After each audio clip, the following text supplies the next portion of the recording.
جی السلام علیکم دونوں حضرات کو۔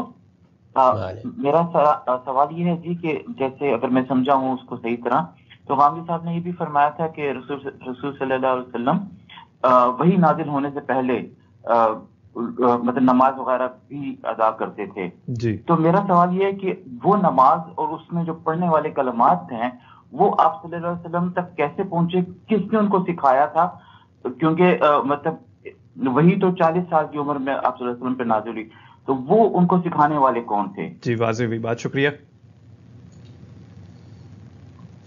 میں نے یہ نہیں کہا کہ رسول اللہ پڑھتے تھے، میں نے یہ کہا تھا سارے عرب پڑھتے تھے۔ عربوں کے ہاں نماز کا پورا اہتمام تھا، خود قرآن نے اس کا ذکر کیا ہے۔ صحابہ کرام خود اپنے بارے میں بیان کرتے ہیں کہ وہ پہلے سے نماز کے پابند تھے، تو وہ نماز حضرت ابراہیم کے زمانے سے چلی آ رہی تھی۔ سیدنا ابراہیم کی اولاد تھے عرب، انہوں نے اپنے بیٹے اسماعیل کو یہاں آباد کیا تھا۔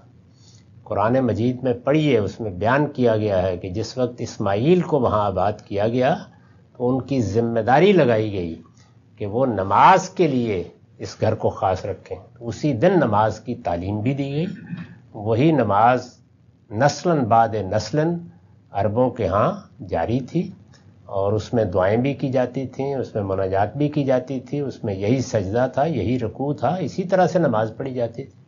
تو رسول اللہ بھی دین حنیفی کے پیرو تھے، اسی طرح نماز پڑھتے تھے۔ اور نماز کیا، حج اور عمرہ بھی ایسے ہی ہوتا تھا۔ خود رسول اللہ نے نبوت سے پہلے حج کیا ہے، اس کی تفصیلات معلوم ہیں، اور جن صاحب نے وہاں دیکھا رسول اللہ کو، وہ خود بعد میں مسلمان ہوئے، وہ بیان کرتے ہیں کہ عربوں نے کچھ بدعتیں داخل کر لی تھیں حج میں۔ حج تو یہی تھا، ایک دو چیزیں انہوں نے بدعت کے طور پر داخل کر لی تھیں، لیکن میں حیران ہوا کہ محمد حج کر رہے ہیں، انہوں نے اس میں سے کسی بدعت کا ارتکاب نہیں کیا۔